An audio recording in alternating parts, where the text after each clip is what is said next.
নমস্কার বন্ধুরা, কথক কৌশিকের গল্পের আসরে আপনাদের স্বাগত। আশা করি আপনারা সবাই সুস্থ আছেন।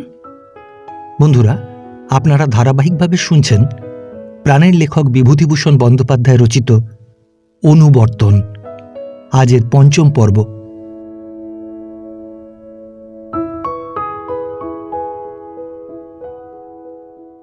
আবার সংসারে আয়নাচিরুনির দরকার হচ্ছে, সিঁদুরের ব্যবস্থা করতে হচ্ছে। স্নো পাউডার কিনবার প্রয়োজন তো এসে পড়ল।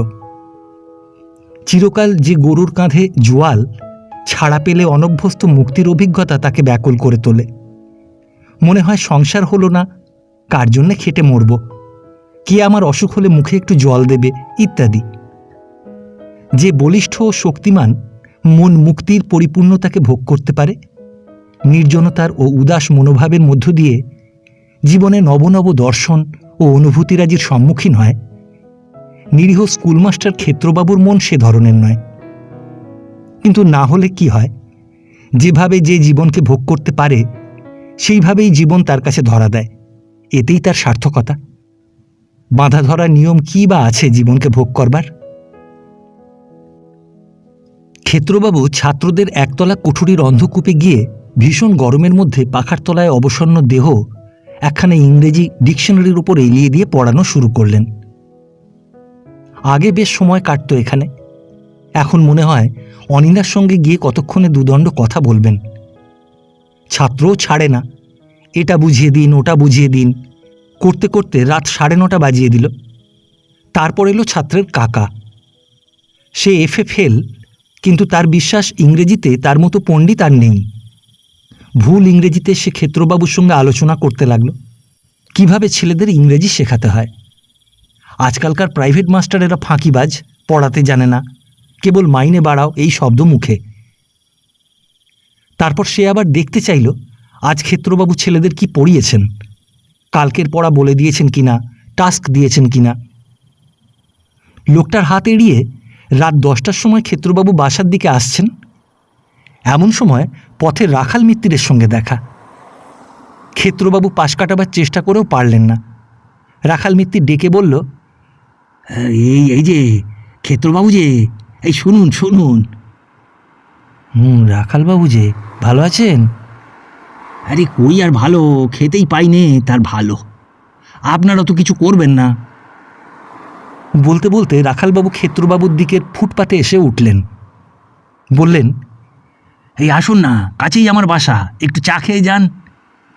সেদিন আপনাদের স্কুলে গিয়েছিলাম আমার বই দুখানা নিয়ে। সাহেব তো কিছু বোঝে না বাংলা বইয়ের, তা আপনারা একটু না বললে আমার বই ধরানো যাবে না। ক্ষেত্রবাবু বললেন, এই এত রাত্রিরে আর যাবো না রাখালবাবু, এখন চা খায় কেউ, আমি যাই। আচ্ছা তবে আসুন, ওই মোড়েই চায়ের দোকান, খাওয়া যাক একটু। অগত্যা ক্ষেত্রবাবুকে যেতে হলো। রাখালবাবু নাছোড়বান্দা লোক, অনেক দিনের অভিজ্ঞতায় ক্ষেত্রবাবু জানেন এর হাতে পড়লে নিস্তার নেই। চা খেতে খেতে রাখালবাবু বললেন, এবার মশাই ধরিয়ে দিতে হবে আমার বই দুখানা। আপনাদের মিস্টার আলম ভারী বদ লোক, আমায় বলে কি না ওইসব চলবে না, আজকাল অনেক ভালো বই বেরিয়েছে। আমি বলি, তোমার বাবা আমার বই পড়ে মানুষ হয়েছে, তুমি আজ এসেছো রাখাল মিত্তিরের বইয়ের খুঁত ধরতে। রাখাল মিত্তিরকে ক্ষেত্রবাবু বহুদিন জানেন। বয়স 65, জীর্ণ অতিমলিন লংক্লথের পিরান গায়ে, তাতে ঘাড়ের কাছে ছেঁড়া, পায়ে 17 তালি জুতো। রাখালবাবু কলকাতার স্কুলসমূহে অতি পরিচিত। 15 বছর হলো স্কুল মাস্টারি থেকে অবসর গ্রহণ করে কখানি স্কুল পাঠ্য বই স্কুলে স্কুলে শিক্ষকদের ধরে চালিয়ে নেন, তাতেই কায় ক্লেশে সংসার চলে। ক্ষেত্রবাবুর দুঃখ হয় রাখালবাবুকে দেখে। এই বয়সে লোকটা রোদ নেই বৃষ্টি নেই, টোটো করে স্কুলে স্কুলে সিঁড়ি ভেঙে ওঠানামা করে বই চালানোর তদবির করে বেড়ায়, কিন্তু বিশেষ কিছু হয় না। লোকটার পরণ পরিচ্ছদেই তার প্রকাশ। বৃদ্ধকে সান্ত্বনা দেবার জন্য ক্ষেত্রবাবু বললেন, না না, আপনার বই খারাপ কে বলে, চমৎকার বই। রাখাল মিত্তির খুশি হয়ে বলল, এই তাই বলুন দেখি, সকলে কি বোঝে? আপনি একজন সমজদার লোক, আপনি বোঝেন। আরে এ কালে ব্যাকরণ জানে কে? আমি ছাত্রবৃত্তি পরীক্ষাতে ব্যাকরণে ফার্স্ট হই, আবার মেডেল আছে, দেখাবো। বলেন কি? হ্যাঁ সত্যি, আপনি আমার বাসায় কবে আসছেন বলুন, দেখাবো। না না, দেখাতে হবে কেন? আপনি কি আর মিথ্যে বলছেন? আরে সেদিন অমনি এক স্কুলের হেডমাস্টার বললে, মশাই আপনার বই পুরনো মেথডে লেখা, ও এখন আর চলে না। এখন নতুন অথর বেরিয়েছে, তাদের বইয়ের ছাপা, ছবি, কাগজ অনেক ভালো। আপনার বই আজকাল ছেলেরাই পছন্দ করে না। শুনলেন? আরে রাখাল মিত্রের বই পড়ে কত অথর সৃষ্টি হয়েছে। অথর আমাকে এসেছেন মেথড শেখাতে। পয়সা হাতে পাই তো ভালো ছাপা বই আমিও করতে পারি, কিন্তু কি করব, খেতেই পাই নে, চলেই না। এই বুড়ো বয়সের লোকের দৌড়ে দৌড়ে ঘুরে বই কখানা ধরাই, তাতেই কোনো রকমে। আর ছেলেটা আজ যদি মরে না যেত তবে এত হতো না। এই ধরুন 25 বছরের জোয়ান ছেলে আজ বাঁচলে 34 বছর বয়স হতো। আমার ভাবনা কি? আচ্ছা, আমি দেখব চেষ্টা করে। এখন উঠি রাখালবাবু, রাত অনেক হলো। এই শুনুন, এই নবব্যাকরণ সুধা প্রথম ভাগ 4th ক্লাসের জন্য, নবব্যাকরণ সুধা দ্বিতীয় ভাগ 3rd ক্লাসের উপযুক্ত। আর এবার নতুন একখানা বাংলা রচনা লিখেছি, রচনাদর্শ প্রথম ও দ্বিতীয় ভাগ। খুব ভালো বই, পড়ে দেখবেন। এই সব রকমের রচনা আছে তাতে। কি ভাষা! ব্যাটারা সব বই লিখেছে, রচনা হয় কারো? কোনো ব্যাটা বাংলা সেন্টেন্স শুদ্ধ করে লিখতে জানে। আর নিয়ে আসুন বই, আমি পাতায় পাতায় ভুল বের করে দেবো। একবার ছাত্রবৃত্তি পরীক্ষায় কৃত প্রত্যয়ের চললেন যে ও ক্ষেত্রবাবু।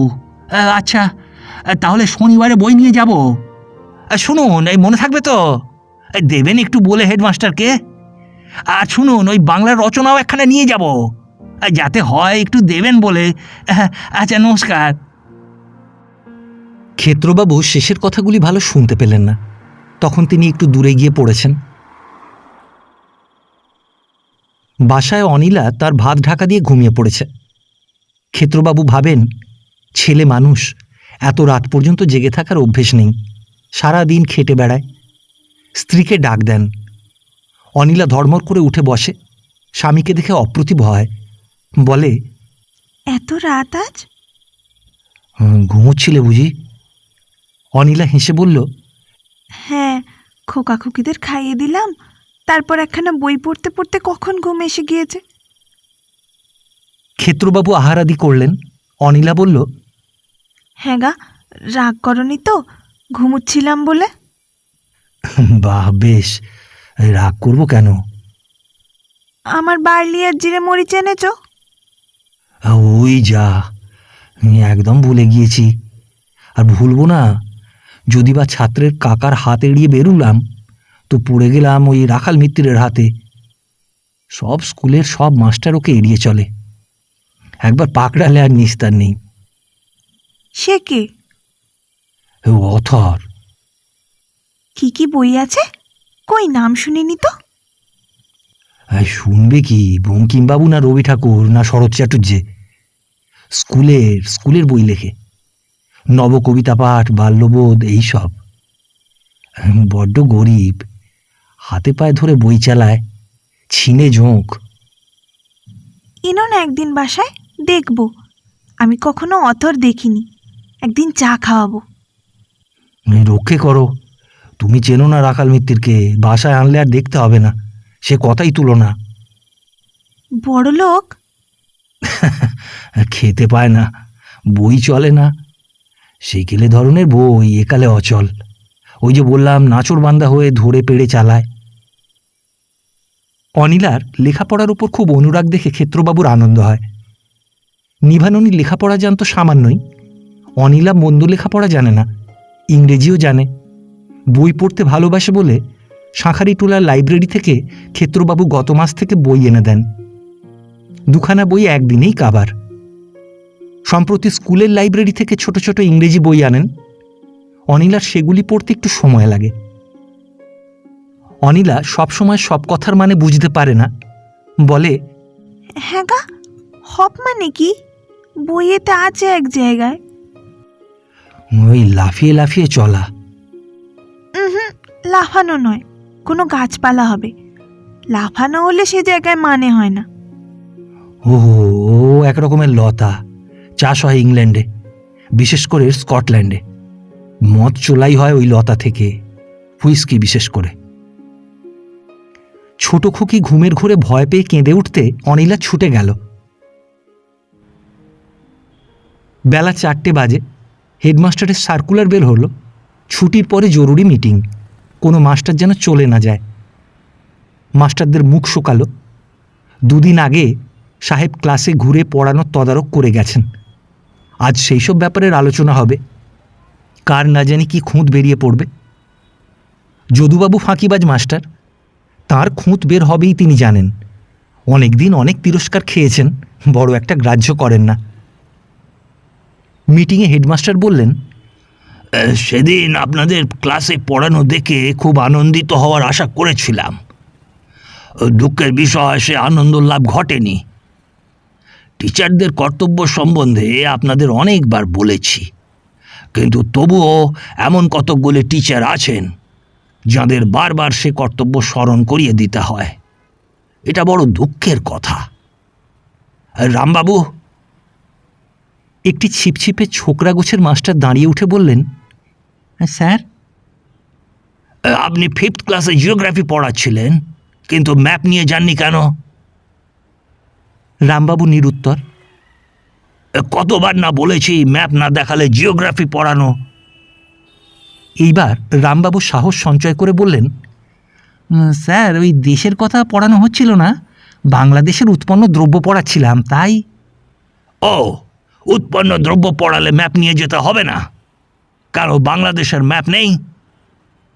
আর ক্ষেত্রবাবু? ক্ষেত্রবাবু উঠে দাঁড়ালেন। আপনি রচনা শেখাচ্ছিলেন 3rd ক্লাসে, কিন্তু শুধু সামনের বেঞ্চিতে যারা বসে আছে তাদের দিকে চেয়ে কথা বলছিলেন। পেছনের বেঞ্চিতে ছাত্ররা তখন গল্প করছিল। ক্লাস শুদ্ধ ছেলের মনোযোগ আকর্ষণ করতে না পারলে আপনার পড়ানো বৃথা হয়ে গেল, বুঝতে পারলেন না? তাছাড়া ব্ল্যাকবোর্ড আদৌ ব্যবহার করেননি সেই ঘন্টায়। পণ্ডিত। পণ্ডিত বলতে কোন পণ্ডিত বুঝতে না পেরে 2 পণ্ডিতই উঠে দাঁড়ালেন। সাহেব জ্যোতির্বিনোদের দিকে আঙুল দিয়ে বললেন, আপনি বাংলা পড়াচ্ছিলেন 4th ক্লাসে। আপনি কি ভাবেন খুব চেঁচিয়ে পড়ালেই ভালো পড়ানো হলো?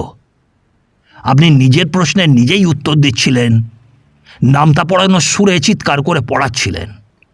ফলে you fail to carry the class with you. পরে হেড পণ্ডিতের দিকে বক্রদৃষ্টিতে চেয়ে রহস্যের সুরে বললেন, তা বলে ভাববেন না আপনার পড়ানো নিখুঁত। আপনি এক জায়গায় বসে পড়ান, সামনের বেঞ্চিতে দৃষ্টি রাখেন, আর মাঝে মাঝে অবান্তর গল্প করেন। যদুবাবু উঠে দাঁড়ালেন। আপনার কোনো দোষই গেল না। আমার মনে হয় আপনার কাজে মন নেই। আপনার দোষের লিস্ট এত লম্বা হয়ে পড়ে যে তা বলা কঠিন। আপনি কোনোদিন ব্ল্যাকবোর্ড ব্যবহার করেন না, ক্লাসে ছেলেদের প্রশ্ন করেন না, টাস্ক দেন না। সেদিন বায়ুপ্রবাহের গতি বোঝাচ্ছিলেন, গ্লোব নিয়ে যাননি ক্লাসে। গ্লোব না নিয়ে গেলে। এমন সময় একটি ছাত্রকে মিটিংয়ের ঘরের মধ্যে উঁকি মারতে দেখে হেডমাস্টার ধমক দিয়ে বললেন, হেই ইউ, কি চাই? এখানে কেন? ছাত্রটি মুখ কাঁচুমাচু করে বলল, স্যার, 4th ক্লাসের ধীরেনের চোখে বল লেগে চোখ বেরিয়ে এসেছে। সকলেই লাফিয়ে উঠলেন। হেডমাস্টার বললেন, চোখ বেরিয়ে এসেছে? কোথায় সে? সকলে নিচের তলায় ছুটলেন। স্কুলের বারান্দায় একটা 13-14 বছরের ছেলেকে শুইয়ে আরও অনেক ছেলে ঘিরে মাথায় জল দিচ্ছে, বাতাস করছে। হেডমাস্টারকে দেখে ভিড় ফাঁকা হয়ে গেল। সত্যি চোখ বের হয়ে 1/2 ইঞ্চি পরিমাণ ঝুলে পড়েছে। বিভৎস দৃশ্য। তখনই মেম সাহেব খবর পেয়ে এসে ছেলেটিকে কোলে নিয়ে বসল। সাহেব দারোয়ানকে ছেলের বাড়িতে পাঠিয়ে দিলেন।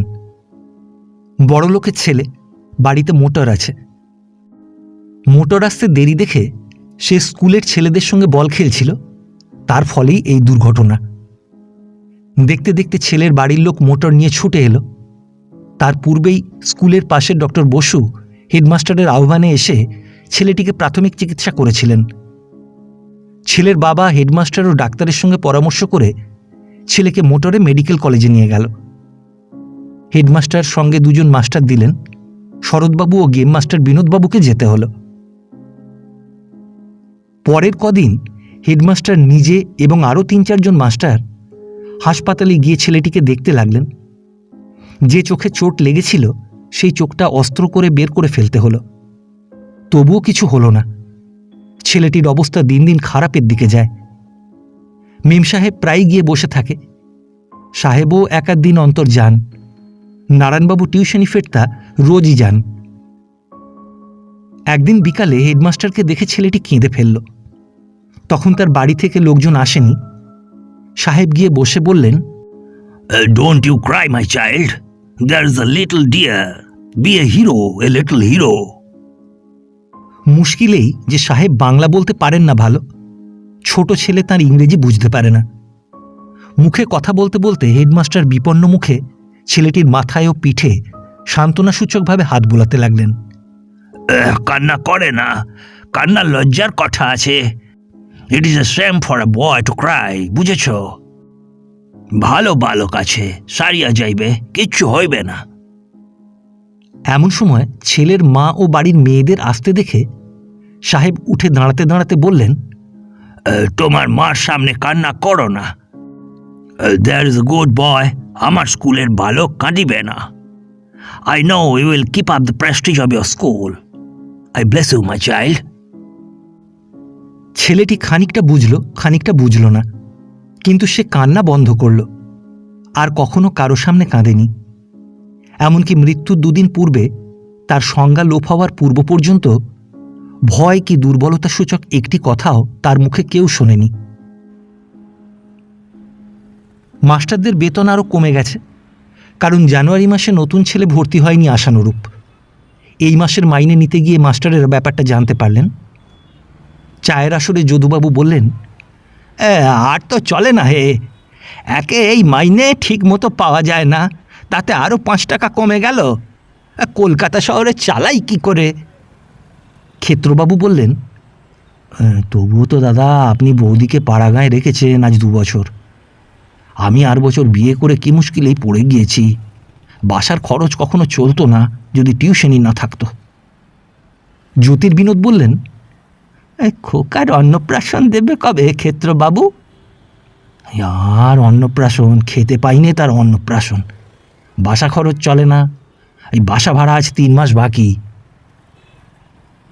আমার কথা যদি শোনেন তবে অবাক হয়ে যাবেন। স্কুলের ঘরে থাকি, ঘর ভাড়া লাগে না তাই রক্ষে। আর 6 মাস বাড়িতে 5টা করে টাকা মাসে, তাও পাঠাতে পারিনি। 25 ছিল, হলো 22। এখানেই বা কি খাই আর বাড়িতেই বা কি দিই? যদুবাবু বললেন, আমার ভাবনা কিসের শুনবে? এই বউটাকে এক জ্ঞাতি শরিকের বাড়ি ফেলে রেখেছি দেশে, সেইখানে তার কষ্টের সীমা নেই। কতবার লিখেছে, কিন্তু আনি কোথায় বলো? 32 টাকা 28 হলো। মেসে খাই তাই কুলোয় না। শরৎবাবু বললেন, কোথাও চলে যাই ভাবি, কিন্তু এই বাজারে যাই বা কোথায়? ক্ষেত্রবাবু বললেন, আচ্ছা শরৎ, তোমায় একটা কথা বলি। আমাদের না হয় বয়স হয়েছে, স্কুল মাস্টারই ধরেছি অনেক দিন থেকে, কোথায় আর এ বয়সে যাব? কিন্তু তুমি ইয়াং ম্যান, কেন মরতে এ লাইনে পচে মরবে? স্কুল মাস্টারই কি কেউ শখ করে করে? সমস্ত জীবনটা মাটি। এখনও সময় থাকতে অন্য পথ দেখে নাও। তুমি কি ওই গেম টিচার বিনোদবাবু, কেন যে তোমরা এখানে আছো? Pure laziness. শরৎবাবু বললেন, লেজিনেস নয় দাদা, এখানে 25 পেতাম, হলো 22। অনেক চেষ্টা করেছি, হেন আপিস নেই যেখানে দরখাস্ত হাতে যায়নি, হেন লোক নেই যাকে ধরিনি। আমরা গরিব, নিজের লোক না থাকলে হয় না। আমাদের কে ব্যাক করছে বলুন না দাদা? কিন্তু তা তো হলো, এই স্কুলের অবস্থা দিন দিন হয়ে দাঁড়ালো কি?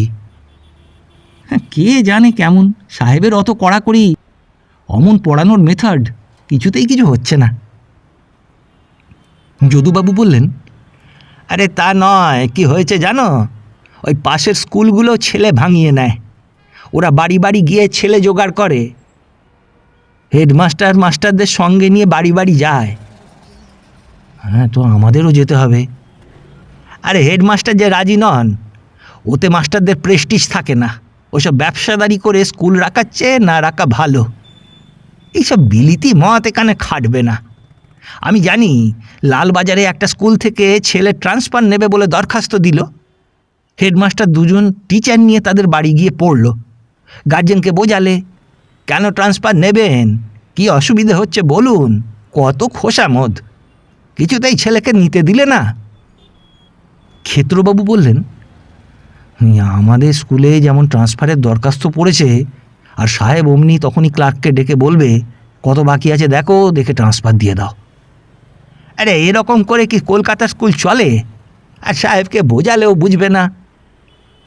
প্রেস্টিজ যাবে, প্রেস্টিজ ধুয়ে জল খাই এখন। পরদিন স্কুলে মিস্টার আলম টিচারদের নিয়ে এক গুপ্ত সভা করলেন স্কুলের ছুটির পর তেতলার ঘরে। উদ্দেশ্য, এ হেডমাস্টারকে না তাড়ালে স্কুলের উন্নতি নেই। একা 200 টাকা মাইনে নেবে, তার উপর ছেলে আসে না স্কুলে। মাস্টারদের এই দুর্দশা। হেডমাস্টারও মেম বিতাড়ন না করলে স্কুল টিকবে না। যদুবাবু বললেন, তা কী উপায় সরানো যায় বলুন? হিমালয় পর্বত কে সরায়? কমিটির কাছে দরখাস্ত পেশ করি সবাই মিলে, আমাদের ভিউজ আমরা লিখি। ক্ষেত্রবাবু বললেন, ও কিছু হবে না মিস্টার আলম, কমিটি ওতে কানও দেবে না, উল্টো বিপত্তি হবে।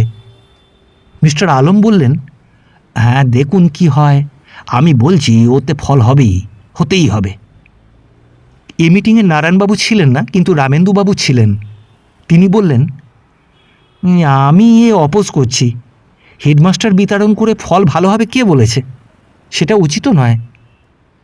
মিস্টার আলম বললেন, তবে কিসে ভালো ফল হবে? না তা আমি জানি নে, তবে হেডমাস্টার কড়া বটে, কিন্তু এ ভেরি গুড টিচার। অমন লোককে বুড়ো বয়সে তাড়ালে ধর্মে সইবে না, আর তাড়াতে পারবেনও না। কেন? কমিটির কাছে হেডমাস্টারের পজিশন খুব সিকিওর, তারা ওকে মেনে চলে, শ্রদ্ধা করে। শত্রুও আছে, যেমন ডাক্তার গাঙ্গুলি, সাতকড়ি দত্ত, মিস্টার সেন। এরা স্বদেশী কিনা সাহেবকে দেখতে পারেন না। আপনারা বলুন, আমি তদবির তদারক আরম্ভ করি, মেম্বারদের, বিশেষ করে স্বদেশী মেম্বারদের বাড়ি বাড়ি যাই। রামেন্দুবাবু বললেন, দেখুন আমি এর মধ্যে নেই, তবে আমি সাহেবকেও কিছু বলবো না, আপনাদের এর মধ্যেও থাকবো না, আপনারা যা হয় করুন। মিস্টার আলম বললেন, একটা কথা আছে এর মধ্যে। কি? আপনারা সবাই কিন্তু বলুন, এরপরে আমাকে হেডমাস্টার করবেন আপনারা। মাস্টারেরা দণ্ডমুণ্ডের মালিক নন, বেশ ভালো রকমই তা জানেন। তবুও ঘাড় নেড়ে কেউ সায় দিলেন, কেউ উৎসাহের সঙ্গে বললেন, বেশ বেশ। অর্থাৎ যে ক্ষমতা তাঁদের নেই, অপর একজনের মুখে তা তাঁদের আছে শুনে মাস্টারের দল খুশি ও উৎসাহিত হয়ে উঠলেন। রামেন্দুবাবুর দলের 2-1 মাস্টার নিজেদের মধ্যে বলা বলি করলেন, তাঁরা রামেন্দুবাবুকে হেডমাস্টার করবেন। ক্ষেত্রবাবু বললেন, মিস্টার আলম, তবে আপনাকে মাইনে কম নিতে হবে। হ্যাঁ, কত বলুন? 100-র বেশি নয়। সে আপনাদের বিবেচনা, যা ভালো হয় করবেন। যদুবাবু বললেন, আচ্ছা, আপনাকে যদি আর 25 বেশি দেওয়া যায়, তবে আপনি আমাদের মাইনের বিষয়টাও দেখবেন। এই স্কেল করুন না, গ্র্যাজুয়েট 50 টাকা আর আন্ডার গ্র্যাজুয়েট 40। মাইনের কত স্কেল হবে তা নিয়ে কিছুক্ষণ মাস্টারদের তুমুল তর্ক বিতর্কের পর স্থির হল, যদুবাবুর প্রস্তাব গ্র্যাজুয়েটদের পক্ষে ঠিকই রইল, তবে আন্ডার গ্র্যাজুয়েটদের ক্ষেত্রে 30-এর বেশি আপাতত দেওয়া চলবে না। জ্যোতির্বিনোদ বললেন, পণ্ডিতদের সম্বন্ধে একটা বিবেচনা করুন। মিস্টার আলম বললেন, আপনারা কত হলে খুশি হন? যদুবাবু বিষম আপত্তি ওঠালেন। আন্ডার গ্র্যাজুয়েট আর পণ্ডিত এক স্কেলে মাইনে পাবে তা হয় না। হেড পণ্ডিত 35, অন্য পণ্ডিত 30 ও 25। হেডমাস্টার হওয়ার আসন্ন সম্ভাবনায় উৎফুল্ল মিস্টার আলম যদুবাবুর প্রস্তাবে তৎক্ষণাৎ রাজি হয়ে গেলেন। মাস্টারেরা বলা বলি করতে লাগলেন, ব্যবস্থা ভালোই হয়েছে। যদুবাবু বললেন, আজ 2 বছর ধরে 2.5 মাস খেটে 1 মাসের টাকা পাচ্ছি। আজ 1 টাকা, কাল 2 টাকা, এ আর সহ্য হয় না। তার উপর মাইনে গেল কমে, ইনক্রিমেন্ট তো হলোই না আধ পয়সাও। আর 14 বছরের মধ্যে। হেড পণ্ডিত বললেন, হ্যাঁ, আমার 19 বছরের মধ্যে। জ্যোতির্বিনোদ বললেন, আমার 17 বছরের মধ্যে। বোঝা গেল সকলেই বর্তমান ব্যবস্থার ওপর অসন্তুষ্ট। নতুন কিছু হলেই খুশি, সকলেরই উন্নতি হবে, বাজার খরচ সচ্ছলভাবে করতে পারবেন, বাসায় ফিরে পরোটা জলখাবার খেতে পারবেন, দু একটা জামা বেশি করাতে পারবেন, বাড়িতে অনেকেরই বাসনপত্র কম, কিছু থালা বাটি কিনবেন, কন্যার বিবাহের দেনা কেউ বা কিছু শোধ করতে পারবেন। কাল থেকে স্কুলে ছেলেদের জন্য টিফিনের ব্যবস্থা হবে। ডিপিআই এর সার্কুলার অনুযায়ী ছেলেদের কাছ থেকে কিছু কিছু খরচা নিয়ে স্কুল ছেলেদের টিফিনের সময় জলখাবারের আয়োজন করবে। সাহেব ঠিক করেছেন লাল আটার রুটি আর ডাল ঠাকুর রেখে তৈরি করানো হবে। প্রত্যেক ছেলেকে 2 পয়সা দিতে হবে খাবার বাবদ, 2খানা রুটি ও ডাল মাথা পিছু। মিস্টার আলম বললেন, শুনুন, মিটিং ভাঙবার আগে আর একটা কথা আছে। কাল থেকে টিফিন দেওয়া হবে ছেলেদের, ওর হিসেবপত্র আর ছেলেদের দেওয়া থোয়ার তদারক করতে হবে একজন টিচারকে। আপনাদের মধ্যে কে রাজি আছেন? সাহেব আমাকে লোক ঠিক করতে বলেছেন।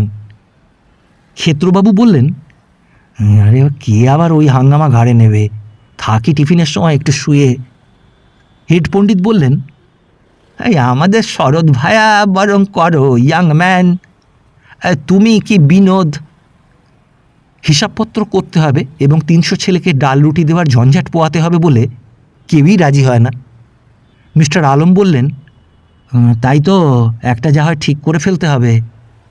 যদুবাবু চুপ করেছিলেন, বললেন, তা হবে, যখন কেউ রাজি হয় না তখন আর কি হবে, আমাকেই করতে হবে। সাহেবের অর্ডার না মেনে তো উপায় নেই। আপনি নেবেন তাহলে? তাই ঠিক রইল মিস্টার আলম। কি আর করি, একটু কষ্ট হবে বটে, কিন্তু চাকরি যখন করছি। কর্তব্য কার্যে এতখানি অনুরাগ যদুবাবুর বড় একটা দেখা যায় না, সুতরাং অনেকে বিস্মিত হলেন। মিস্টার আলম বললেন, আপনারা নির্ভয় নেমে যান, সাহেব টিউশনিতে বের হয়েছেন, মেম সাহেবও নেই, কেউ টের পাবে না। সকলে ভয় ভয় নিচে নেমে গেল। চায়ের মজলিসে রামেন্দুবাবু বললেন, আমাকে আপনারা এর মধ্যে কিন্তু টানবেন না। সকলে বললেন, কেন কেন, কি বলুন? মিস্টার আলম হেডমাস্টার হন, তাতে আমার কোনো আপত্তি নেই, কিন্তু সাহেবের বিরুদ্ধে এ ধরনের ষড়যন্ত্র আমি পছন্দ করি না, এ ঠিক নয়। ক্ষেত্রবাবু বললেন, তাছাড়া আপনি কি ভেবেছেন এ কখনো হবে? এ হলো কালনেমির লঙ্কা ভাগ। বাইরে এসে সকলেরই মন হাওয়া বার হওয়া বেলুনের মতো চুপসে গিয়েছিল। এতক্ষণ বড় বড় কথা, প্রস্তাব গ্রহণ প্রত্যাখ্যান প্রভৃতি ব্যাপারের মধ্যে থেকে নিজেদের পার্লামেন্টের মেম্বারের মতো পদস্থ বলে মনে হচ্ছিল। সাহেব তাড়ানো, সাহেব বাঁচানো প্রভৃতি বৃহৎ বৃহৎ কর্মে ডিক্রি ডিসমিসের মালিক বুঝি তাঁরাই। বর্তমানে ওয়েলেসলি স্ট্রিটের কঠিন পাষাণময় ফুটপাথে পা দিয়েই সে ঘোর তাদের কাটতে শুরু করেছে। যদুবাবু, যিনি অতগুলি প্রস্তাব আনয়নকারী উৎসাহী মেম্বার, তিনিও টেনে টেনে বললেন, হয় বলে তো বিশ্বাস হচ্ছে না, তবে দেখো সাহেবকে তাড়াবে কে? শরৎবাবু বললেন, আপনি কখন কোন দিকে থাকেন যদুদা, আপনাকে বোঝাবার। এই মিস্টার আলমকে গালাগাল না দিয়ে জল খান না, আবার দিব্যি ওকে হেডমাস্টার করার প্রস্তাবে রাজি হয়ে গেলেন। কেন, আমরা সকলে ঠিক করেছি রামেন্দুবাবুকে ছাড়া আর কাউকে হেডমাস্টার করা হবে না। জ্যোতির্বিনোদ বললেন, আমিও তাই বলি। ক্ষেত্রবাবু বললেন, হ্যাঁ, আমারও তাই মত। যদুবাবু রেগে বললেন, আরে বেশ তোমরা, আরে আমিও বলি রামেন্দ্রবাবুই উপযুক্ত লোক। আমি ওখানে না বলে করি কি? আলম যখন ওরকম করে বললে না বলি কি করে? রামেন্দুবাবু বললেন, আপনাদের কারো লজ্জা বা কিছুর কারণ নেই। ক্ষেত্রবাবু ঠিক বলেছেন, এসব কালনেমির লঙ্কা ভাগ হচ্ছে। ক্লার্কওয়েল সাহেব যথেষ্ট উপযুক্ত লোক, যদি তিনি চলে যান তাহলে যে কেউ হতে পারেন, আমার কোনো লোভ নেই ওতে। ক্ষেত্রবাবু বললেন, তা নিয়ে এখন আর তর্কাতর্কি করে কি হবে? তবে আমার এই মত, সাহেবের জায়গায় যদি কেউ হেডমাস্টার হওয়ার উপযুক্ত থাকেন স্টাফের ভেতর, তবে রামেন্দুবাবুই আছেন। যদুবাবু বললেন, আরে আমি কি বলেছি নয়? বলছিলেন তো দাদা, আমি সোজা কথা বলবো। হ্যাঁ, না, এ তোমার অন্যায় ক্ষেত্র ভায়া। তুমি আমার কথা না বুঝিয়ে আগেই। রামেন্দুবাবু হেসে উভয়ের বিবাদ থামিয়ে দিলেন। সেদিনকার চায়ের মজলিস শেষ হলো। দিন তিনেক পরে জ্যোতির্বিনোদ ছুটির ঘণ্টা পড়তেই বাইরে যাচ্ছেন। যদুবাবু 4th ক্লাস থেকে ডাক দিয়ে বললেন, কোথায় যাচ্ছ ও জ্যোতির্বিনোদ ভায়া? একটু কাজ আছে। কেন দাদা? না, তাই বলছি, এখনই ফিরবে? ফিরতে দেরি হবে, ওই শ্যামবাজারে যাব একবার। ও, কিন্তু কি কারণে ওয়েলেসলি মোড় পর্যন্ত গিয়ে জ্যোতির্বিনোদের শ্যামবাজার যাওয়ার প্রয়োজন হলো না। সুতরাং তিনি ফিরে তেতলায় নিজের ঘরে ঢুকলেন। টিচার্স রুমের পাশেই ছোট ঘর। যাবার সময় দেখলেন যদুবাবু টিচার্স রুমে কি করছেন। কৌতূহলী হয়ে ঘরে ঢুকে বললেন, কি একা এখানে বসে এখনো দাদা? যদুবাবু চমকে উঠে তাড়াতাড়ি কি যেন একটা ঢাকতে চেষ্টা করলেন এবং পরে কথা বলবার প্রাণপণ চেষ্টায় চোখ ঠিকরে অস্পষ্টভাবে গুমিয়ে কি যেন বলতে লাগলেন। জ্যোতির্বিনোদ দেখলেন যদুবাবুর সামনের টেবিলের ওপর শালপাতায় 5-6 লাল আটার রুটি ও কিছু ডাল। যদুবাবুর মুখ রুটি ও ডালে ভর্তি। আশ্চর্য নয় যে এ অবস্থায় তার মুখ দিয়ে স্পষ্ট কথা উচ্চারিত হচ্ছে না। যদুবাবু ভীষণ আয়াসে ডাল রুটির দলাকে জব্দ করে কোনো রকমে গিলে ফেললেন এবং স্বাভাবিক অবস্থা পুনঃপ্রাপ্ত হয়ে অপ্রতিভ মুখে বললেন, এই টিফিনের পরে একাধখানা বাড়তি রুটি ছিল, তাই বলি ফেলে দিয়ে কি হবে? ঠাকুরকে বললাম, দাও ঠাকুর। বেশ বেশ, খান না। তা তুমি যদি খাও, কাল থেকে যদি বাড়তি থাকে তোমার জন্যও না হয়। জ্যোতির্বিনোদ কি ভেবে বললেন, কেউ আবার লাগাবে মিস্টার আলমের কানে। যদুবাবু ষড়যন্ত্র করবার সুরে ও ভঙ্গিতে নিচু গলায় চোখ টিপে বললেন, আরে কেউ টের পাবে, তুমিও যেমন। যেখানে আধমন ময়দা মাখা হয় ডেলি, সেখানে 6খানা কি 8খানা রুটির হিসেব কে রাখছে? আর আমার হাতেই তো হিসেব, তুমি নাও। জ্যোতির্বিনোদও নির্বোধ নন। তিনি বুঝলেন যদুবাবুর এই রুটি খেতে হলে ছুটির পরে নির্জন টিচার্স রুম ভিন্ন আর স্থান নেই। সেই রুমের পরেই জ্যোতির্বিনোদের থাকবার ক্ষুদ্র কুঠুরি। তাকে অংশীদার না করলে যদুবাবু একা একা আত্মসাৎ কি করে করবেন? সেই জন্যই যদুবাবু অত আগ্রহের সঙ্গে জিজ্ঞাসা করছিলেন জ্যোতির্বিনোদ কোথায় যাচ্ছে, অর্থাৎ এখনই ফিরবে কিনা। ভেবেচিন্তে বললেন, তা যদি বাড়তি থাকে তবে না হয়। যদুবাবু উৎসাহের সঙ্গে বললেন, বাড়তি আছে, বাড়তি আছে, হয়ে যাবে। নাস্টেক করে রুটি তোমার জন্যে, তা সে একরকম হয়ে যাবে। এখন জলখাবারটা বিকেলবেলায়, বুঝলে না? ওই পেটে খিদে মুখে লাজ, না ভায়া, ও কোনো কথা নয়। 3-4 দিন বেশ খাওয়া দাওয়া চলল দুজনের। জ্যোতির্বিনোদ দেখলেন যদুবাবু ক্রমশ রুটির সংখ্যা ও ডালের পরিমাণ বাড়াচ্ছেন। একদিন শালপাতা খুললে দেখা গেল 22খানা রুটি ও প্রায় 1.5 ডাল তার ভেতরে। জ্যোতির্বিনোদ ভয় পেয়ে বললেন, এ নিয়ে কথা হবে দাদা, এত কেন? আরে নাও নাও, খেয়ে নাও। রাত্রের খাওয়াটাও না সেই সঙ্গে। সে পয়সাটা তো বেঁচে গেল। এ Penney saved is a Penney goat. অর্থাৎ, কিন্তু দাদা, আমার শরীর খারাপ, আমি এত খেতে পারবো না যে। বেশ বেশ, যা পারো খাও, না হয় যা থাকবে আমি খাবো, ফেলা যাচ্ছে না। এদিকে মিস্টার আলমের ষড়যন্ত্র বেশ পাকিয়ে উঠল। মিস্টার আলম কয়েকজন মেম্বারের বাড়ি গিয়ে তাদের বোঝালেন সাহেবকে না তাড়ালে স্কুলের উন্নতি সম্ভব নয়। মিটিংয়ের দিন পর্যন্ত ধার্য হয়ে গেল। স্থির হল ডাক্তার গাঙ্গুলি সেদিন সাহেবকে সরাবার প্রস্তাব কমিটিতে ওঠাবেন। কমিটির অন্যতম স্বদেশী মেম্বার সাতকড়ি দত্ত, জনৈক লোহাপটির দালাল, সেই প্রস্তাব সমর্থন করবে। রামেন্দুবাবু গোপনে ক্ষেত্রবাবুকে বললেন, মিস্টার আলম এদিকে বেশ হেসে কথা বলে হেডমাস্টারের সঙ্গে, আর একদিকে এরকম ষড়যন্ত্র করে, এ অত্যন্ত খারাপ। আমার মনে হয় হেডমাস্টারকে ওয়ার্নিং দিয়ে দিলে ভালো হয়। কে দেবে? দেখুন, আমি দিতে পারতাম, কিন্তু আমার উচিত হবে না। আমি মিস্টার আলমের মিটিংয়ে প্রথম দিন ছিলাম। তাই কি? আর তো ছিলেন না, আপনিই গিয়ে বলুন। সেটা ভদ্রলোকের কাজ হয় না। আর কাউকে দিয়ে বলাতে পারেন তো বলান। আর কে যাবে? এক আপনি, নয়তো নারায়ণবাবু। বুড়ো মানুষকে আর এর মধ্যে জড়িয়ে লাভ নেই। He is too good a man for all this. নিরীহ বেচারি, ওকে আর এ বয়সে এর মধ্যে কেন? আমি বলবো? আপনার উচিত হবে না, দুমুখো সাপের কাজ হবে। তবে late fate take it's course.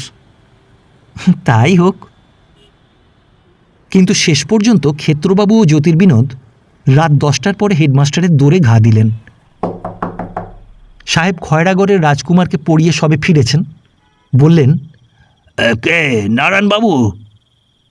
ক্ষেত্রবাবু কেশে বললেন, না স্যার, আমি ক্ষেত্রবাবু। ও, ক্ষেত্রবাবু, এসো এসো, এত রাত্রে। ক্ষেত্রবাবু ঘরে ঢুকে সামনের চেয়ারে মেম সাহেবকে দেখে বললেন, গুড ইভিনিং মিস শিবসান। বুদ্ধিমতী মেম সাহেব প্রীতি সম্ভাষণ বিনিময়ান্তে অন্য ঘরে চলে গেল। ক্ষেত্রবাবু সাহেবকে সব খুলে বললেন। সাহেব তাচ্ছিল্যের সুরে বললেন, ও এই, তা আমি রিজাইন দিতে প্রস্তুত আছি। তাতে যদি স্কুল ভালো হয় হোক। না স্যার, তাহলে তো স্কুল একদিনও টিকবে না। না, যদি মেম্বারেরা আমার কাজে সন্তুষ্ট না হন তবে আমার থাকার দরকার নেই। স্যার, আপনি যদি বলেন তবে আমরাও অন্য অন্য মেম্বারদের বাড়িতে গিয়ে উল্টো তদবির করি। আপনাকে পছন্দ করে এমন মেম্বার সংখ্যায় কম নয় কমিটিতে। সাহেব নিতান্ত উদাসীনভাবে বললেন, আমি এই স্কুল গড়ে তুলেছি। যখন এই স্কুলের ভার আমি নিই তখন স্কুলে 150 ছেলে ছিল। আমি হাতে নিলে 400-এ দাঁড়ায় ছাত্র সংখ্যা। তারপর আবার কমে গেল। নতুন প্রণালীতে স্কুল চালাবো ভেবেছিলাম। অক্সফোর্ড থেকে শিখে এসেছিলাম। আমার সব নন করা আছে। এক গাদা নন। দেখতে চাও? দেখাবো একদিন। কিন্তু যদি কমিটি আমাকে না চায়, রিজাইন দিয়ে চলে যাব। এই অঞ্চলে সবাই আমার ছাত্র। 14 বছর ধরে এই স্কুলে কত ছাত্র আমার হাত দিয়ে বেরিয়েছে। বুড়ো বয়সে খেতে না পাই, এর বাড়ি একদিন ব্রেকফাস্ট খেলাম, আর এক ছাত্রের বাড়ি একদিন ডিনার খাওয়ালেও এই রকম করে চলে যাবে। নারায়ণবাবু কোথায়? বোধহয় এখনো টিউশনিতে। ওই একজন সাধু প্রকৃতির মানুষ। এইসব কথা নারায়ণবাবু জানে? আমাদের মনে হয় শোনেননি। ওর কানে এ কথা কেউ ইচ্ছে করেই ওঠায় না। দেখে এসো তো, যদি এসে থাকে ডেকে নিয়ে এসো। নারায়ণবাবু কিছুক্ষণ পরে জ্যোতির্বিনোদের সঙ্গে ঘরে ঢুকলেন। সাহেব বললেন, শুনেছেন নারায়ণবাবু, আমাকে কমিটি থেকে তাড়িয়ে দেওয়ার পরামর্শ হচ্ছে। নারায়ণবাবু বিস্মিত মুখে অবিশ্বাসের সুরে বললেন, কে বললে স্যার? জিজ্ঞেস করুন এদের। আমার বিশ্বস্ত লেফটেন্যান্ট মিস্টার আলম এই চক্রান্ত করছে। এত ব্রতে। নারায়ণবাবু হেসে বললেন, জগতে ব্রুটাসের সংখ্যা কম নেই স্যার, কিন্তু আমি আশ্চর্য হচ্ছি যে এতদিন আমি কিছুই শুনিনি এ কথা। আরে কোথা থেকে শুনবেন? আপনি থাকেন আপনার কাজ নিয়ে। স্যার, আপনি নির্ভয় থাকুন, আপনার কিচ্ছু হবে না। আরে ভয় কিসের? আমি রিজাইন দিতে রাজি আছি এই মুহূর্তে। আমার মত শুনুন, কাউন্টার প্রোপাগান্ডা একটা করতে হয়। ক্ষেত্রবাবু বললেন, হ্যাঁ আমি তা বলেছি। আসুন, আপনি, আমি, শরৎবাবু, গেম টিচার সব মেম্বারদের বাড়ি বাড়ি যাই। হ্যাঁ, আমার আপত্তি নেই। হেডমাস্টার বললেন, না, নারায়ণবাবুকে আমি কোথাও নিয়ে যেতে বলিনি। লিভ হিম অ্যালোন। আমি আপনাদেরকেও যেতে বলিনি। আমি ওসব জিনিসকে বড় ঘৃণা করি। এটা শিক্ষা প্রতিষ্ঠান, রাজনীতির আসর নয়। এর মধ্যে দল পাকানো, ষড়যন্ত্র, এইসবের স্থান নেই, না হয় চলেই যাব। ক্ষেত্রবাবু বললেন, স্যার আমাদের অনুমতি দিন, আমরা দেখি। নারায়ণবাবু বৃদ্ধ বটে, কিন্তু বেশ তেজি লোক, তা বোঝা গেল। তিনি চেয়ার ছেড়ে উঠে বললেন, এই একটা কথা আপনাকে বলে যাচ্ছি স্যার, আপনাকে কেউ তাড়াতে পারবে না এই স্কুল থেকে। কিন্তু একটা ভবিষ্যৎবাণী করি, মিস্টার আলম এই স্কুলে আর বেশি দিন নয়। সাহেব বললেন, ভালো কথা, রামেন্দু বাবুর কি মত?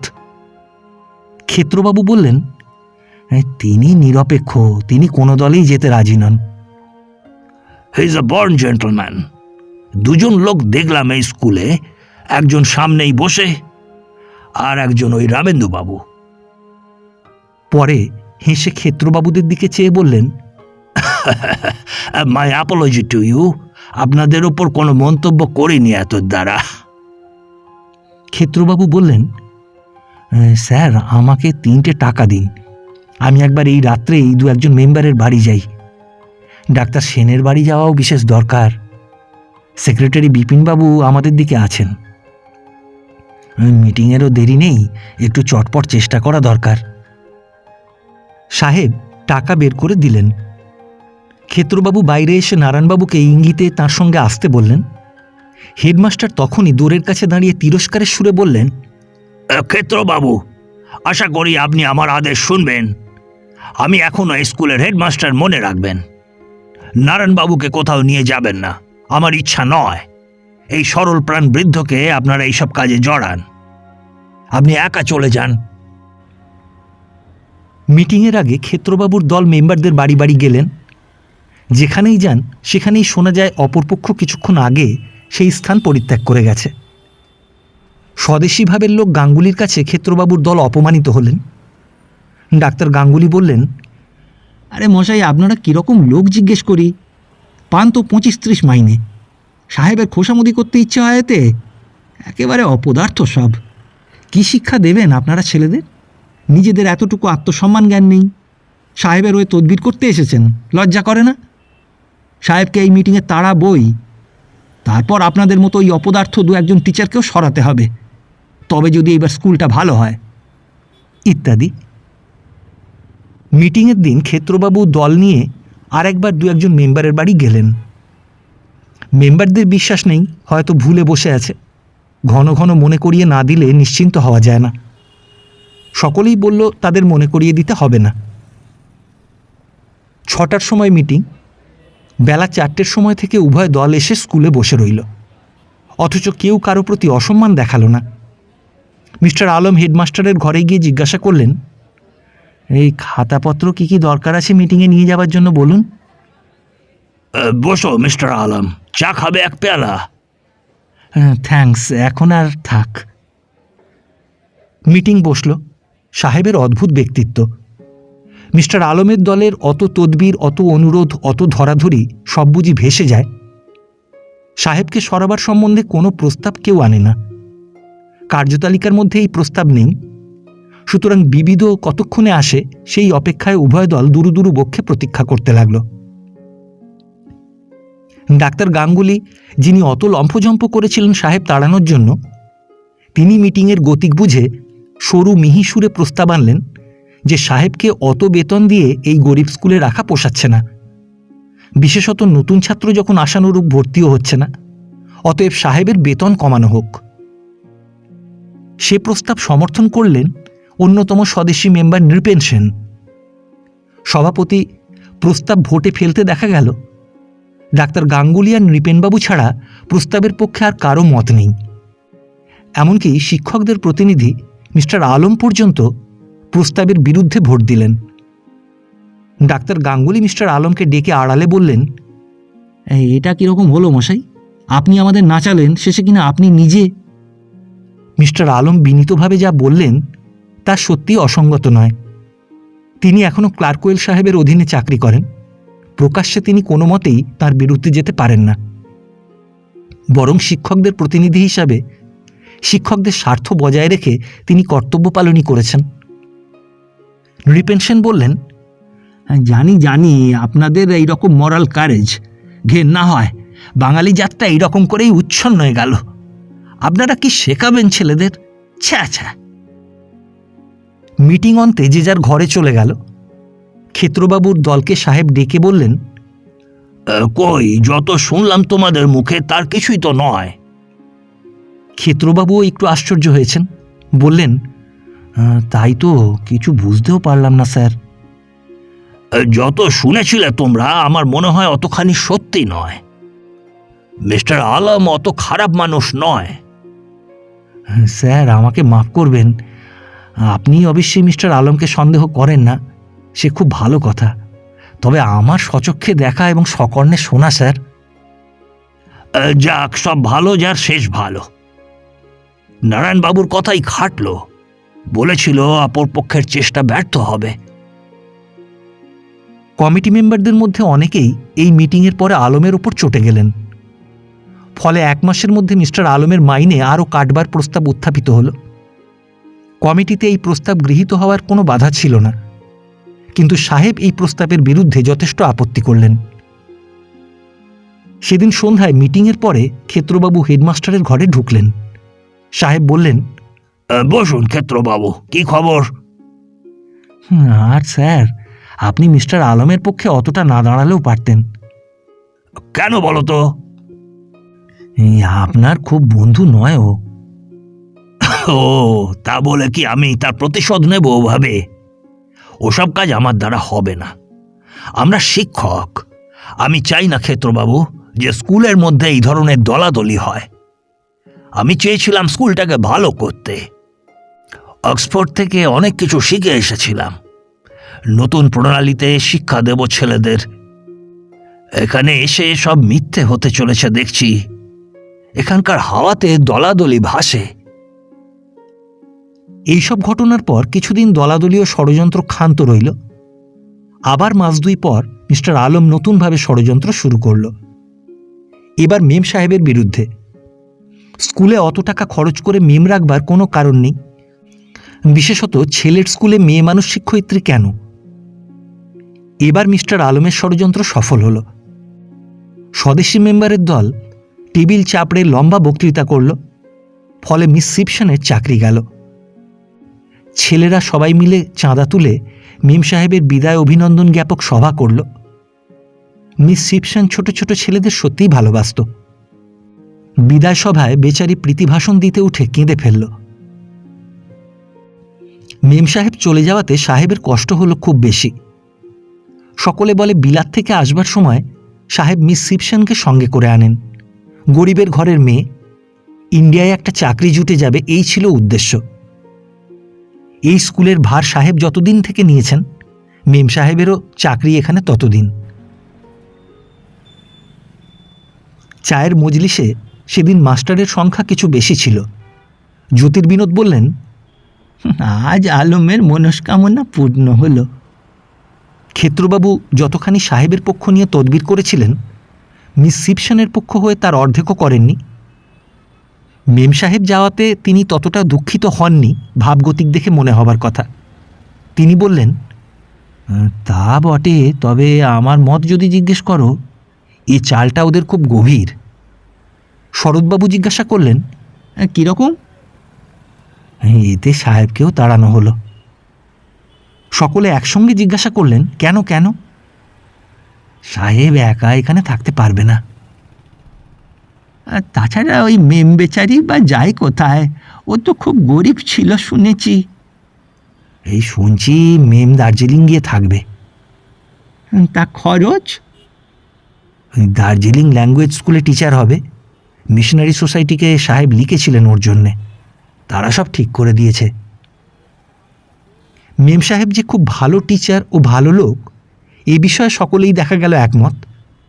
স্কুলের ছোট ছোট ছেলেমেয়েরা মিস সিপসনকে খুব ভালোবাসে। তারা নিজেদের মধ্যে চাঁদা তুলে নিজেদের ক্লাসের এক গ্রুপ ফটো মেম সাহেবকে উপহার দিয়েছে। একজনকে বলল, ও ভালোই হয়েছে, আমাদের মাইনে 25-30 আর মেম সাহেবের মাইনে 80, অথচ ইনি ইনফ্যান্ট ক্লাসে পড়াবেন। কেন, আমরা কি বানের জলে ভেসে এসেছি? তোমাদের স্লেভ মেন্টালিটি কত দূর হয়েছে তা বুঝতে পারছো না। এই কাজটা মিস্টার আলম ঠিকই করেছেন। ক্ষেত্রবাবু বোধহয় এইটুকুরই অপেক্ষা করছিলেন। বললেন, হ্যাঁ, আমারও তাই মত। এবার মিস্টার আলমের এতটুকু অন্যায় হয়নি, তাই বুঝে এবার তদবিরও করিনি। এটা আলমের ন্যায্য কাজ। চায়ের দোকান থেকে ক্ষেত্রবাবু বাসায় ফিরলেন। অনিলা স্বামীকে চা করে দিয়ে বলল, কি খাবার যে দেব, মুড়ি রোজ রোজ খেতে পারো কি? ভেবেছিলাম একটু হালুয়া। হ্যাঁ, হালুয়া। ঘিটুকু সব খরচ করে না ফেললে তোমার। তুমি তো আধশের করে মাসে দেবে বলেছ, তার মধ্যেই আমি। গত মাসের মাইনের মধ্যে 10টি টাকা আজ পাওয়া গেল। এতে তুমি কত ঘি খাবে আর কি করবে? অনিলা দুঃখ ও রাগের সুরে বলল, আমি কি তোমার ঘি খাই? ছেলেমেয়েরা মুড়ি চিবোতে পারে না রোজ রোজ, তাও কোনোদিন ওদের জন্য একটু হালুয়া কি দুখানা পরোটা। ক্ষেত্রবাবু ঝাঁঝের সঙ্গে বললেন, কেন মুড়ি খেতে পারবে না? বিদ্যাসাগর মশাই যে না খেয়ে পরের বাসায় থেকে লেখাপড়া শিখেছিলেন। তবে ওইসব হয়, যখন যেমন অবস্থা তখন তেমনি থাকবে। আধশের ঘি তুমি বরাদ্দ করেছো কিনা মাসে, আমি তাই শুনতে চাই। করেছিলাম, কিন্তু এ মাস থেকে হয়তো খরচ কমাতে হবে। আর পাচ্ছি কোথায়? ঘির আইটেমই হয়তো তুলে দিতে হবে। অনিলা সামনে গালে হাত দিয়ে বসে পড়ে বলল, হ্যাঁ গা, সেই 9:30 খেয়ে বেরো আর 5:30 ফেরো। যদি কিছু না হয় ওতে, তবে ও ছাইপাস চাকরি ছেড়ে দাও না কেন? ছেড়ে তো দেবো, তারপর? ছেলে পড়াও যেমন পড়াচ্ছ, তাতে হয় না? আর নয়তো চলো বাবার কাছে, ওদিকে অনেক কিছু জুটে যাবে। ডিহিরি অনশনে আমার সেই শৈলেন কাকা থাকেন, দেখেছো তো তাকে? এক মারোয়াড়ির ফার্মে কাজ করেন। ধরে পেরে বললে সেখানে চাকরি হতে পারে। যদি বলো তো বাবাকে লিখি। তা না হয় হলো। কলকাতা ছেড়ে কোথাও যেতে মন সরে না। এতদিন এখানে আছি, আর কি জানো, এই স্কুলের ওপরও বড় মায়া। আমার বলে নয়, সব মাস্টারেরই। সুখে দুঃখে আজ 12, 16, 20 বছর এক জায়গায় আছি। ওই কেমন একটা নেশা। স্কুল বাড়িটা, ছেলেগুলো, ওই চায়ের দোকানের মজলিসটা, হেডমাস্টার, বেশ লাগে। যত কষ্টই পাই তবুও যেতে পারি নে কোথাও যে। তাই এক এক সময় ভাবি। ভাবির কোনো দরকার নেই, চলো বেরোই। কলকাতার খরচ বেশি, অথচ খাওয়া হচ্ছে কি? একটু দুধ তোমার পেটে পড়ে না, একটু ঘি না? আমাদের গয়ায় 1100 করে খাঁটি দুধ। বুঝি সবই, কিন্তু কোথাও গিয়ে থাকতে পারি নে যে। তোমাদের গয়া কেন, আমার নিজের পৈতৃক গ্রামে 1400 করে দুধ টাকায়, 5 শিকে উৎকৃষ্ট গাওয়া ঘিয়ের শের। কিন্তু সেবার তোমার দিদি থাকতে নিয়ে গেলুম, মন টেকে না মোটেই। ছেলে মেয়েদের মন টেকে না, সব কলকাতায় মানুষ। তোমার দিদি তো ছটফট করতে লাগলো দেশে। তাছাড়া ম্যালেরিয়াও আছে। এই সময় বাইরে থেকে কে ডাকলো, ক্ষেত্রবাবু আছেন? এই কে ডাকছে দেখো তো জানলা দিয়ে। অনিলা দেখে এসে বলল, একটা ছেলে, তোমার স্কুলের ছেলে নাকি, দেখো না। ক্ষেত্রবাবু বাইরে গেলেন এবং কিছুক্ষণ পরে আবার ঢুকে বললেন, এই সেই তোমার অথর গো, সেই যে সেদিন বলেছিলাম, অথর রাখাল মিত্তির। তিনি তার ছেলের হাত দিয়ে চিঠি দিয়েছেন। তার অসুখ, বড় কষ্ট পাচ্ছেন, আমি যেন গিয়ে দেখা করি। আহা, তা যাও। কষ্ট পাচ্ছেন? সত্যিই তো, অথর একজন। যাও। ক্ষেত্রবাবু ছেলেটির পিছু পিছু ইটালি সাউথ রোডের মধ্যে এক অন্ধ গলির ভেতরে গিয়ে পড়লেন। ছেলেটি তাকে একটা দরজার সামনে দাঁড় করিয়ে বলল, আপনি দাঁড়ান, দরজা খুলে দিই। সে কোন দিক দিয়ে চলে গেল। ক্ষেত্রবাবু ভাবলেন, আমি নিজেও ঠিক চৌরঙ্গিতে থাকি নে, কিন্তু একই গলি বাপ। দরজা খুলল। দরজার পাশে ক্ষুদ্র একটা রোয়াকের সামনে অন্ধকার এক ঘরে ছেলেটি তাকে নিয়ে গেল। এত অন্ধকার যে প্রথমে বোঝা যায় না ঘরের মধ্যে কিছু আছে কিনা। অন্ধকারের ভেতর থেকে একটা ক্ষীণ স্বর তাকে সম্বোধন করে বলল, কে? ক্ষেত্রবাবু এসেছেন? ক্ষেত্রবাবু দেখবার জন্য প্রাণপণ চেষ্টা করে চোখ ঠিকরে একটা বিছানা বা কিছুর অস্পষ্ট আভাস ও একটি শায়িত মনুষ্যমূর্তি গোছের যেন দেখতে পেলেন। আর অগ্রসর না হয়ে দাঁড়ালেন, কিছু বেঁধে ঠোকর খেয়ে না পড়ে যান। ক্ষীণস্বর চিঁচি করে বলল, ওই জানলার ওপরটাতে বসুন। ওরে, একটা কিছু পেতে দে না। ও দাদু। থাক থাক, আর পেতে দিতে হবে না। আপনার কি হয়েছে? আর কি হবে, এই জ্বর আর কাশি, আজ 15 দিন পড়ে আছি, উত্থান শক্তি রহিত। হ্যাঁ, তাই তো দেখতে পাচ্ছি। বড় কষ্ট পাচ্ছেন তো। এইবার ক্ষেত্রবাবু ঘরের ভেতরটা বেশ স্পষ্ট দেখতে পেলেন। ওই যে রাখালবাবু তাকিয়া ঠেস দিয়ে মলিন বিছানায় কাত হয়ে আছেন। পাশে একটা ততোধিক মলিন লেপ। বিছানার একপাশে দড়ির আলনাতে 2-4খানা ময়লা ও আধময়লা কাপড় ঝুলছে। বিছানার সামনে একটা তাক, তাকের উপর অনেক বই কাগজ। একপাশে একটা হ্যারিকেন লণ্ঠন। দেওয়ালে কয়েকটি সস্তা ধরনের ক্যালেন্ডার, বিভিন্ন পাঠ্যপুস্তক বিক্রেতাদের নাম ও বিজ্ঞাপন ছাপানো। ঘরের আসবাবপত্রের বীভৎস দারিদ্র্যে গরিব স্কুলমাস্টার ক্ষেত্রবাবুও যেন শিউরে উঠলেন। কতদিন অসুখ বললেন? তা আজ দিন 15। কেউ দেখছে? না, ডাকেনি, পয়সা নেই। সত্যি বলতে কি ক্ষেত্রবাবু, আজ 3 দিন ঘরে 1 পয়সাও নেই। ছেলেকে পাঠিয়েছিলাম ওই রাধাকৃষ্ণ কর অ্যান্ড সন্সের দোকানে। আমার ওই সেই সেই সেই রচনার বইখানা 10 কপি পাঠিয়ে দিয়ে 1খানা লিখে দিলাম। বলি, এখন বইগুলো রেখে দাম দাও, আমি 35% কমিশন দেব।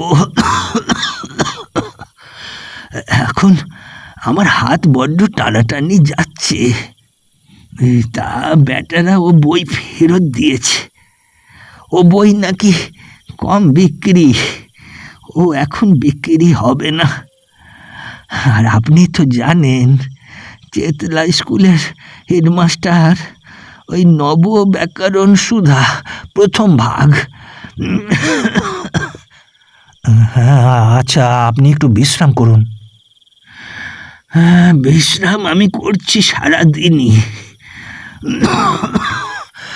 কিন্তু আমি বলি, দেখুন ক্ষেত্রবাবু, এই যারা জিনিস চেনে তাদের কাছে জিনিসের কদর। এই চেতলা স্কুলের হেডমাস্টার ওই নব ব্যাকরণ সুধা দেখে বললে, মিত্তির মশাই, এমন বই একালে কে লিখছে আপনি ছাড়া।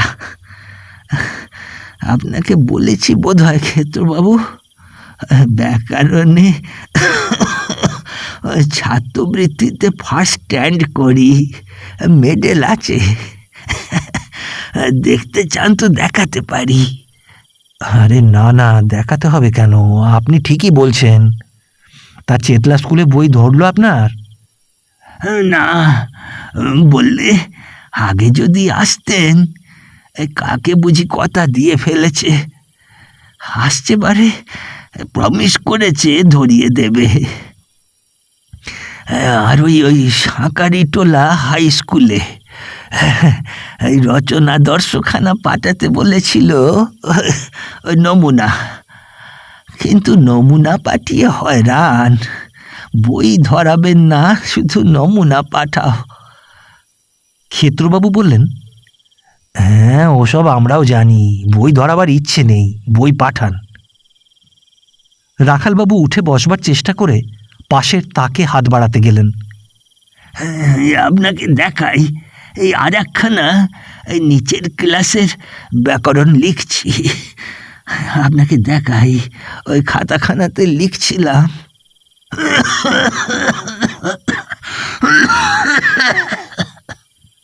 কাশির বেগে রাখালবাবুর খাতা বের করবার চেষ্টা ব্যর্থ হলো। ক্ষেত্রবাবু বললেন, থাক থাক, এখন রাখুন। বড় কষ্ট পাচ্ছি, কেউ নেই কাকে বলি, তাই ছেলেটাকে প্রথমে আপনার স্কুলে পাঠাই। সেখানে দারোয়ান আপনার বাসার ঠিকানা বলে দিয়েছে, তাই বাসায় গিয়েছিল। এখন কি করি একটা পরামর্শ দিন দেখি ক্ষেত্রবাবু। তাই তো, খুবই বিপদ। বাসাতে কে কে আছেন? ওই আমার স্ত্রী, দুটি ছোট ছোট ছেলে, এক বিধবা ভগ্নী, তার একটি মেয়ে। এই রোজ 2টি টাকা করে হলে তবে সংসার বেশ চলে। 1 পয়সা আয় নেই, তার 2 টাকা। কি করা যায় বলুন? খেতে পাইনি বাড়িতে আজ 2 দিন। আপনার কাছে খুলে বলতে লজ্জা নেই। ক্ষেত্রবাবুর মনে যথেষ্ট দুঃখ ও সহানুভূতির উদ্রেক হল। নিজেকে তিনি ওই অবস্থায় ফেলে দেখলেন কল্পনায়। কিন্তু তিনি কি করবেন? তার হাতে বাড়তি পয়সা এমন নেই যা দিয়ে তিনি এই দুস্থ বৃদ্ধ গ্রন্থকারকে সাহায্য করতে পারেন। পরামর্শই বা তিনি কি দেবেন? একমাত্র পরামর্শ হচ্ছে পয়সা কড়ির পরামর্শ। কিন্তু কে এই বৃদ্ধকে অর্থ সাহায্য করবে সে কথাই বা তিনি কি করে জানবেন? বাধ্য হয়ে দুঃখের সঙ্গে ক্ষেত্রবাবু সে কথা জানালেন। তাঁর এক্ষেত্রে করবার কিছু নেই, কোনো পথেই তিনি খুঁজে বের করতে পারছেন না। মুশকিল হলো এই যে এই সময় রাখাল মিত্রের ছেলেটি ভাঙা পেয়ালায় চা এনে ক্ষেত্রবাবুর হাতে দিল। রাখালবাবুর স্ত্রী শুনেছেন তার স্বামীর একজন বিশিষ্ট প্রতিপত্তিশালী বন্ধু আসবেন। চিঠি নিয়ে ছেলে তার কাছে গিয়েছে, তিনি এলে দুঃখের একটা কিনারা হবেই। এখন সেই ভদ্রলোকটি এসেছেন শুনে গৃহিণী তাড়াতাড়ি যথাসাধ্য অতিথি সৎকার করেছেন।